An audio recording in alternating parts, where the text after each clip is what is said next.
live 19 seconds. Yeah, look at that. 19 seconds early, and Rowdy Rhymes is already in here saying hello. I don't even know if he heard us talking shit, but he might have. I don't know. I don't know how it works on StreamYard. But anyway, welcome to the Outlier Insight Show, where Scott and I fight over our underdog entries at 6 a.m.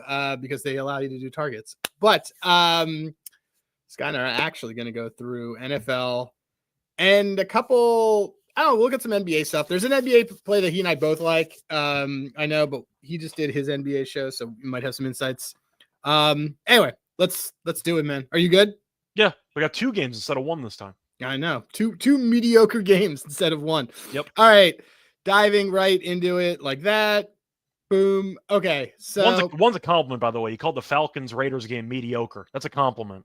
Well, Ritter just got announced like 2 seconds ago, which we were waiting for. But okay, so Bears Vikings. Look, so Vikings find themselves mildly. Well, they don't own the tiebreakers, but they're somewhat in a driver's seat to potentially leapfrog and take a 1 seed. It would have take out. Well, Detroit's falling apart, so literally.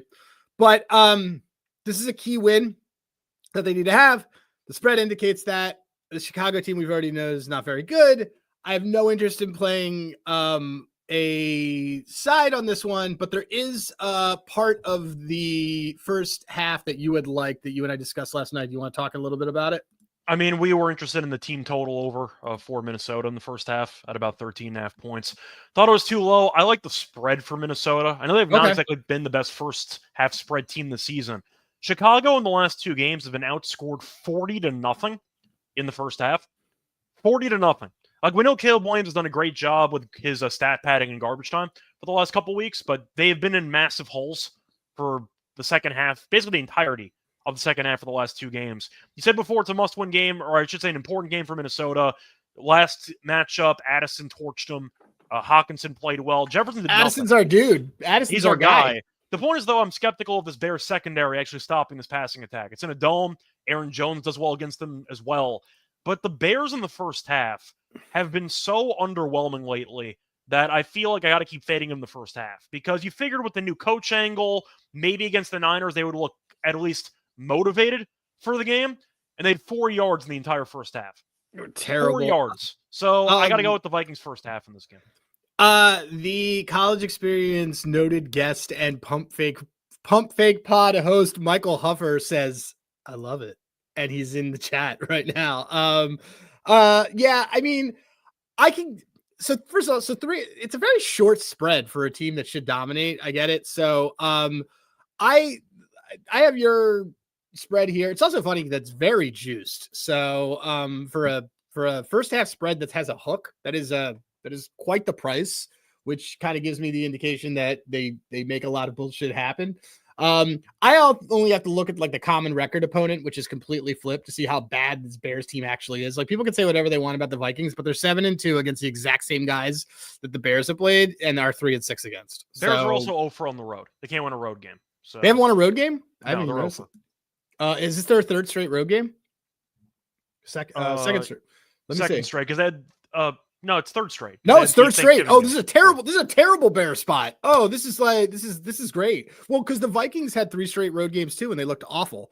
This is actually worth noting, dude. This is really bad. In fact, they're 0-6 on the road. They had the Bears have not covered a first half spread on the road this season.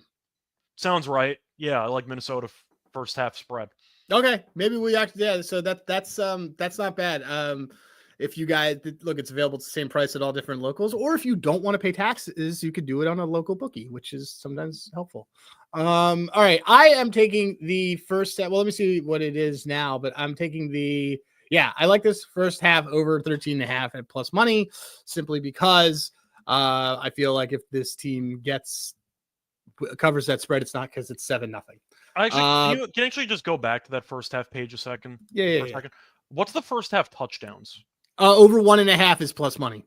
I'm just saying, just compared to the plus 105 for the. I think it was plus 108. So it's a little bit actually a better price to do that. I'd rather take that. Why would I want to sweat out extra points for no reason? No, totally. But like this wasn't available last night, and I took the. I'm saying since it's available now, I'd rather take the first half touchdowns because Ricard's been missing some kicks, and plus they're not going to get to 14 with 1 touchdown and 3 field goals in the first half. No, I get it. So. Let me see also how they've done it. How they've done on this in home games. They've been underwhelming at home. I mean, underwhelming. We know this, but the Bears have been terrible on the road anyway. Yeah. So. Bears first half touchdowns. The over just to get one is -215. The under. Let's see what the under is on the. It's road. Under a pass. They've been shut out and back. Oh, dude, we might. I may want to take this. This is. It's not. They can't score on the road. It's a great price. I mean, that's a fun. Want to do this in a parlay? I'm in for it. I mean, once again, I like Minnesota first half spread because I think if they get to 10 points, that might be enough. Yeah.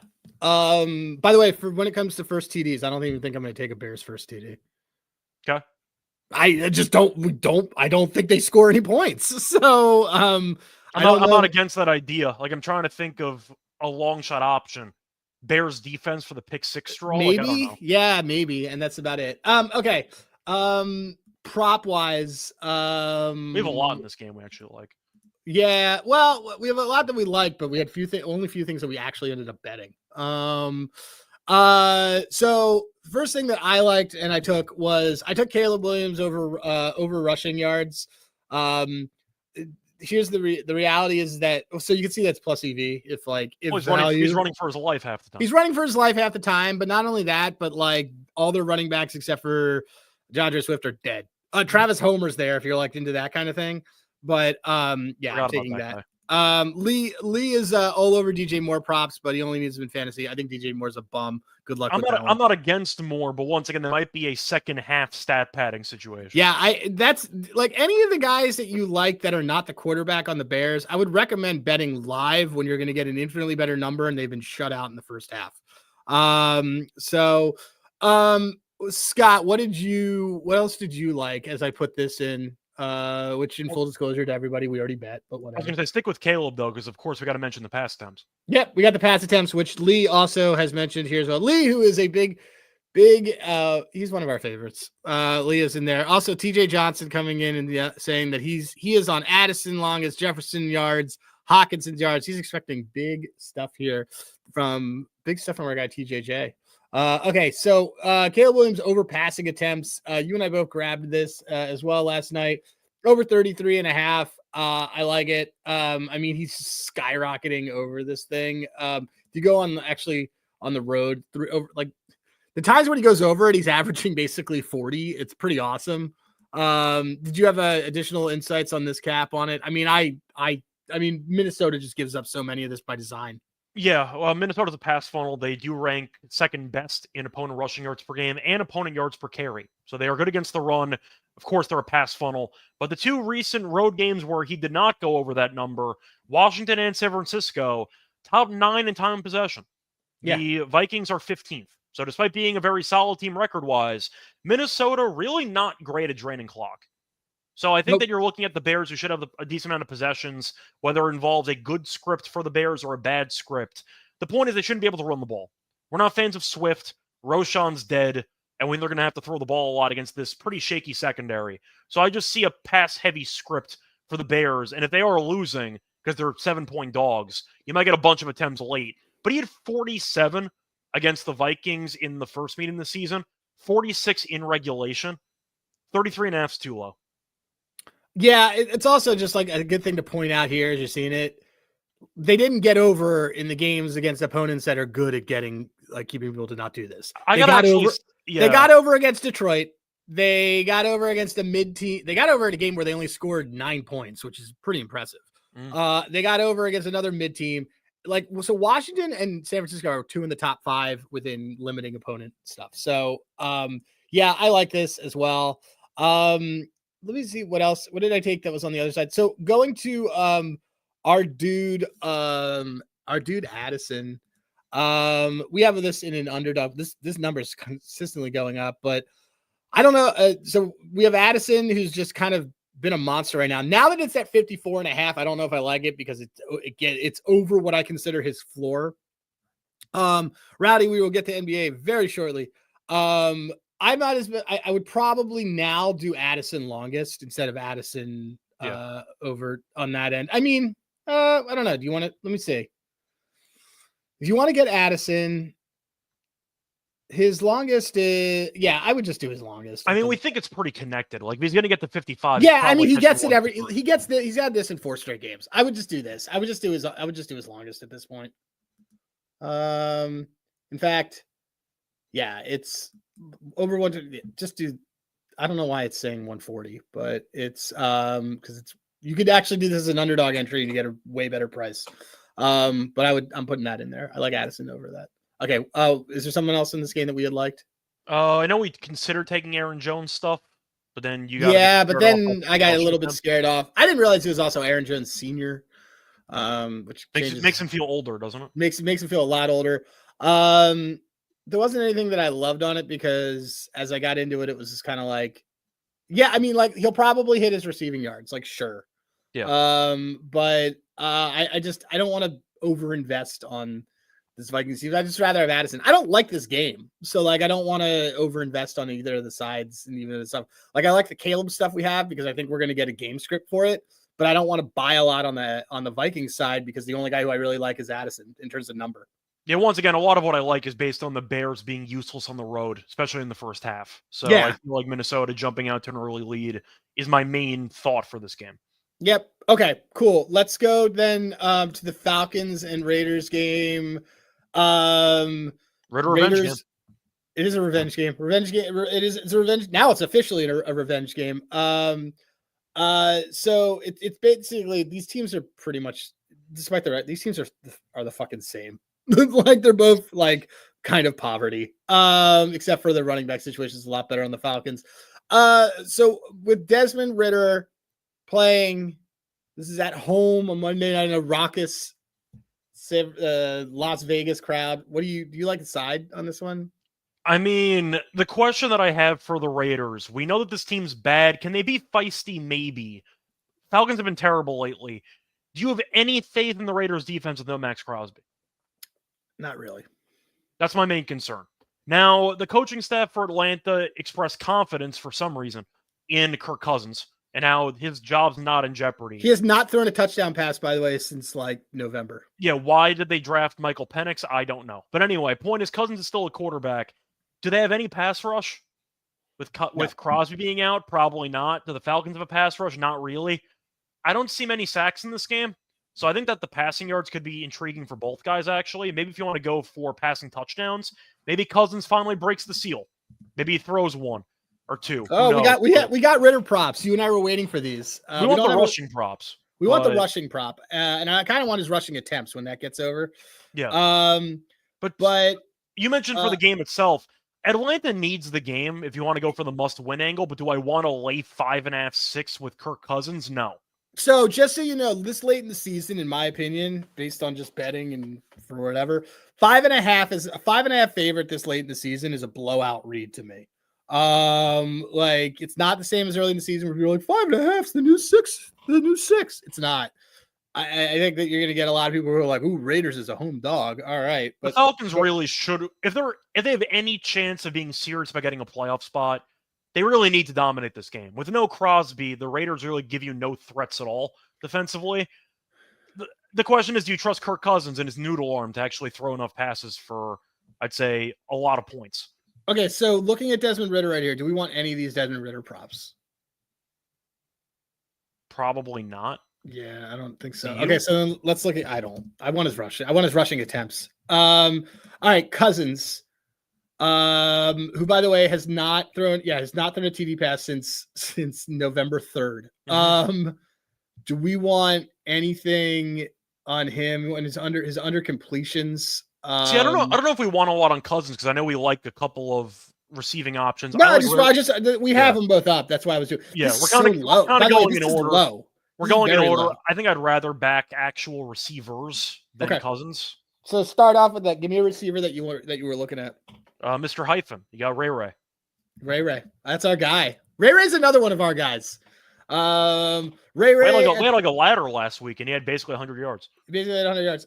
First of all these people that are just like, oh, well, what would you take? Just take the Ray over 40, dude. Just like that's It just makes the most. I mean, that's what he's hitting. Lost in 2 straight games. Like, he's one of Cousins' favorite targets. I know that people Look at get mad. The targets are insane. He had 11 targets last week. People get mad because he never targets Kyle Pitts. So this is where Kyle Pitts' targets go to. They go to Ray McCloud. Yeah, I like Ray McCloud. I like Ray McCloud TD too. I threw that in, but I'm gonna take the Ray. I like the Ray McCloud receiving yards. I don't like Darnell Mooney, so that's part of why I'm not jumping in on that. And you can take the receptions too, but like the reality is that if he gets 3 receptions, he had 40 yards. I like Ray though, because he's kind of the safety valve of the offense, because he's going to constantly run crossing routes. He's available within 10 yards. The issue I have with Mooney, even though he was great last week, he's more of the big play guy. And I don't trust Cousins' arm to actually deliver good throws down the field 30, 40 yards. All of what Ray does is intermediate stuff, which is where I actually kind of like Cousins. Yep. Do you agree with that? I'd agree with that. Mooney is like my 50 and a bomb. Yeah. That involves relying on Cousins to actually deliver a deep pass, and I don't know if I trust his arm. So I'd rather trust the short stuff. Guys who I trust constantly on the other side, especially now that I know that Ritter's in and I'm not going to have to worry about big, long yardage. Give me Jacoby Myers over his receptions. 5.5 is just silly. If you're on Underdog, by the way, a play that Scott and I both liked on Underdog, we like his over targets. I believe it's, let me see. Yeah, it's 9 now.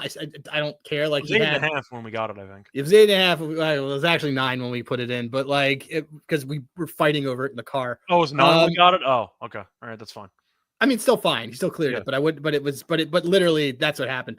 Yeah, 15, 11, 10. I mean, he's also just like, he just gets it all. Jacoby Myers is good. Here comes CJ. CJ coming in with the love me some Jacoby.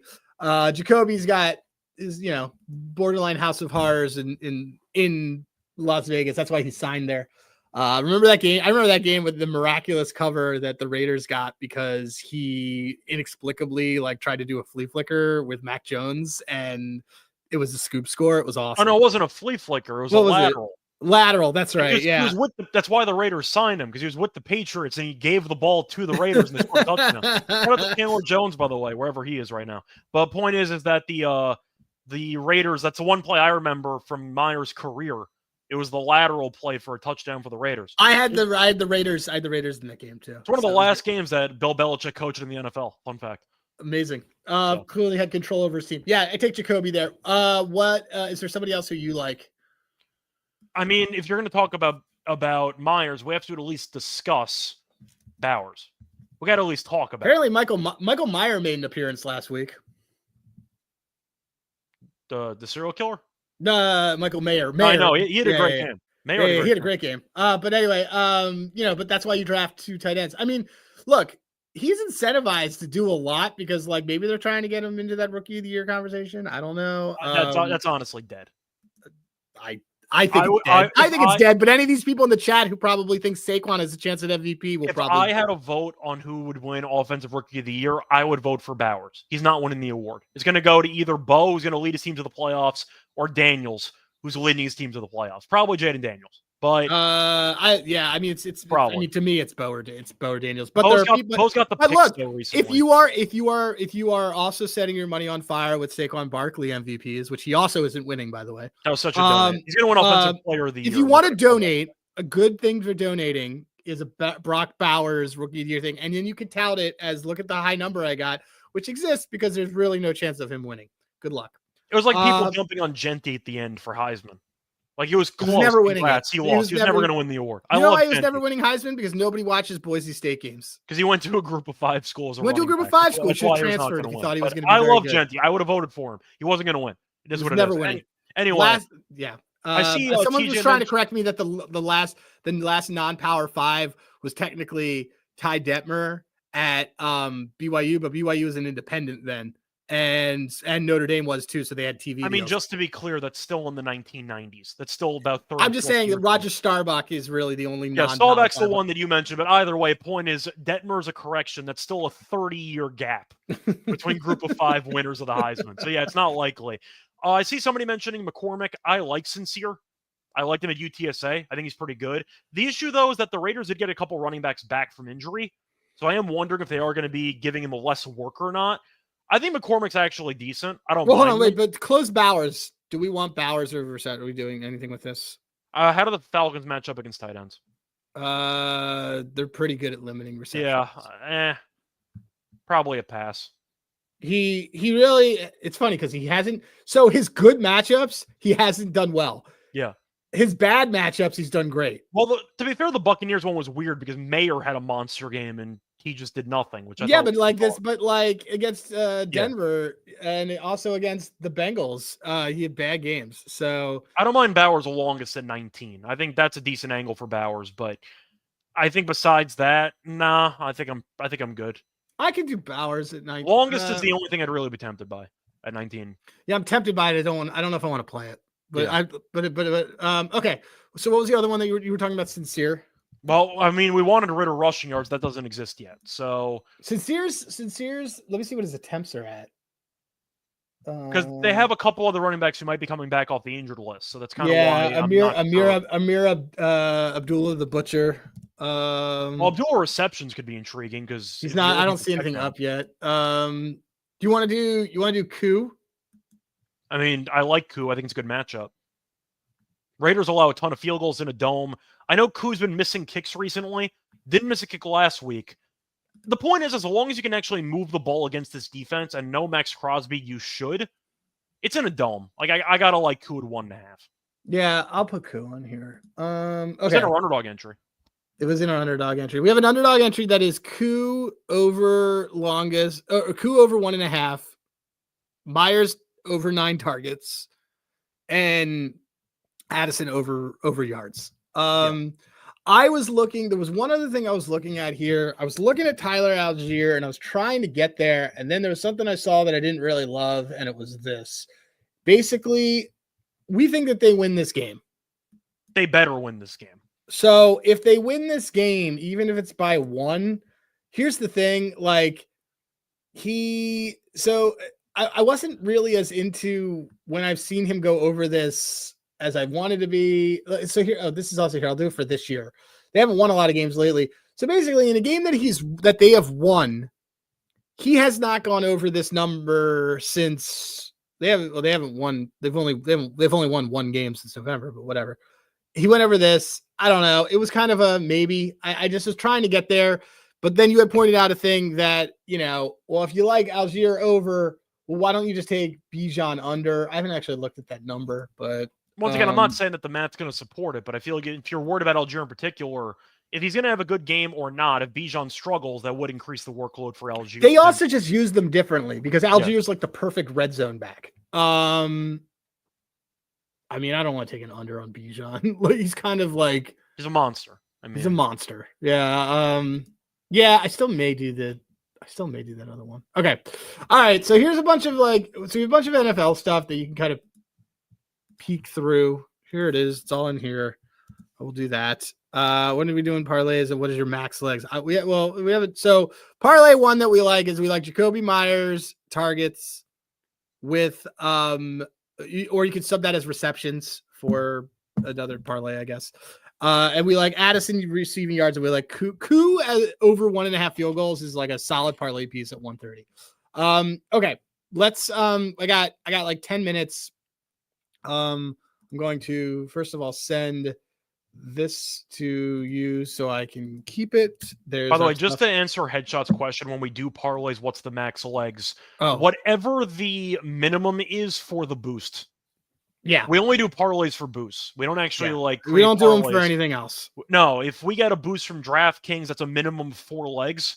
Congratulations, we're doing 4 legs. Yeah. It's like we're not going to be going crazy on parlays. Occasionally, I'll do a long shot in there, which I'll throw in for some. And it's usually something really stupid, like 1-1 draw or something like a 1-1 draw, or like if I want to go for this double with this role player parlayed with this other thing.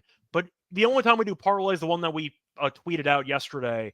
He, Adam doesn't like to brag. He's kind of humble. He has VIP DraftKings access now. He has status. He's got VIP status. So the point is, if you end up getting some type of boost, that automatically gives your parlay legs a bit of extra value. It makes it EV, yeah. So that's why we do it. But if we don't get an actual boost for it, we usually don't do it.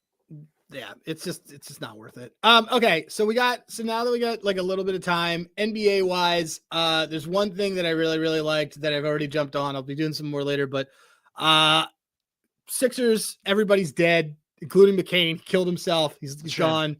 Yabu. Give me Gershon Yabulele. I got like his PR. I took his PRA, but everything works for them. Yeah.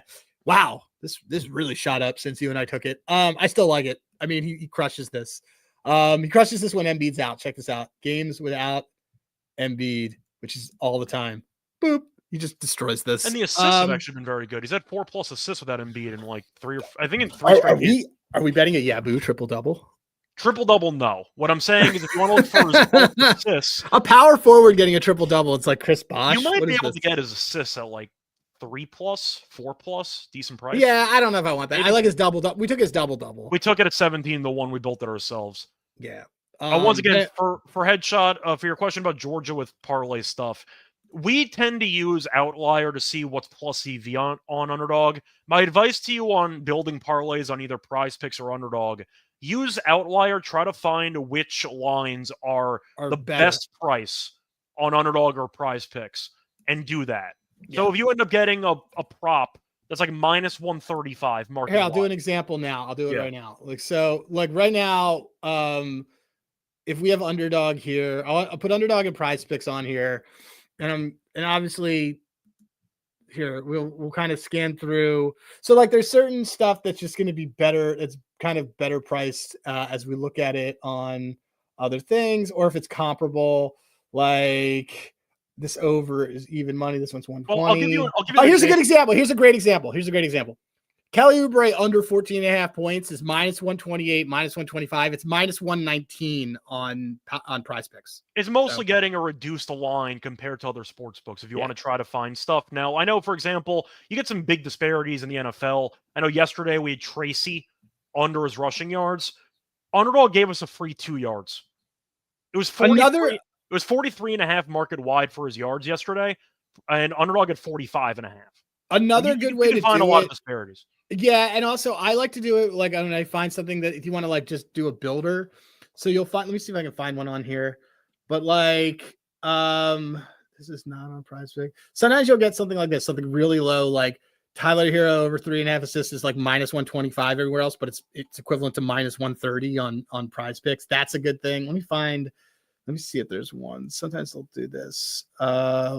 The point is, though, long story short, if you're trying to build parlays because you have to and you're in a state that only lets you bet parlays through Underdog, my advice to you is compare the price on Underdog to the rest of the market and try to find a disparity that you can definitely like. Because if you find something at minus 145 on like FanDuel and you can get it at minus 120 on Underdog, there's automatically going to be value on that, right? Yeah, that's how we kind of play all of it. I'm just looking and seeing if there's anything else. But anyway, that's the big one. I got to jump in a little bit, but Yabu, we'll put some more stuff out later this afternoon. But Yabu was the immediate one that I jumped out to because of no Embiid. What about you?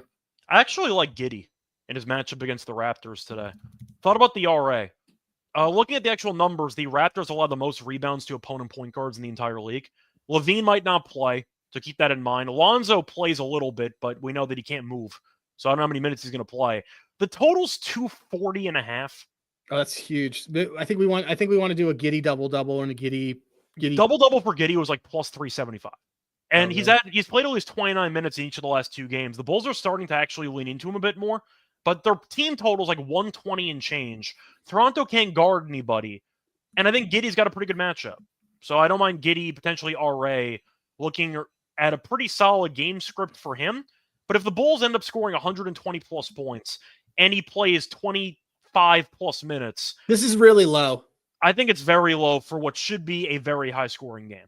This is extremely low. It's also minus 105. I think, I want that too. The RAs, so just so the guys know, like generally an RA for a guy with this kind of usage, if you're getting like 33-plus minutes, should be around, and you're a ball dominant guard. 33 is a lot. I'll give him 28 minutes, but if Levine's not playing, he's playing 33 is what I'm saying. Pretty much. Yeah, but like generally speaking, so this number is right with Levine, not with Levine playing. But I would normally try to do around I usually like it. Look, Steph is like 14.5 and Trey is like 14.5. And that's like extreme side of the usage. So like looking at it like that, I think this is good. I think this is something that we do want. Levine's played like 5 straight games, so that he's probably not. And then Lonzo, I think, is dead and is on a massive minutes restriction. He barely plays anyway, but the point is Giddey's minutes have kind of ramped up the last 2 games, and he's had, I'd say he's been flirting with triple-double numbers. He hasn't gotten there, but he's been flirting. So I think that he can get his potential assists has been huge. Even the rebounds has been good. Yeah. All right, cool. So yeah, that's all that we put in here, but we did that. But I have to jump, guys.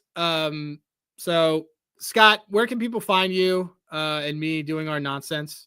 You can find me on Twitter at Reichel Radio. You can find me on the NBA Gambling Podcast, SGPN stuff. Tennis. Gonna have an episode either tonight or tomorrow.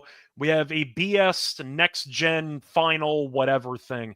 Kind of a weird schedule. They take a month off and they have the last tournament of 2024 starting in 2 days. So I do a tennis show as well. WNBA, which is during the off season. Baseball. Gonna have an episode for the off season on Tuesday with Mel and with Dylan. So a couple podcasts that are coming back.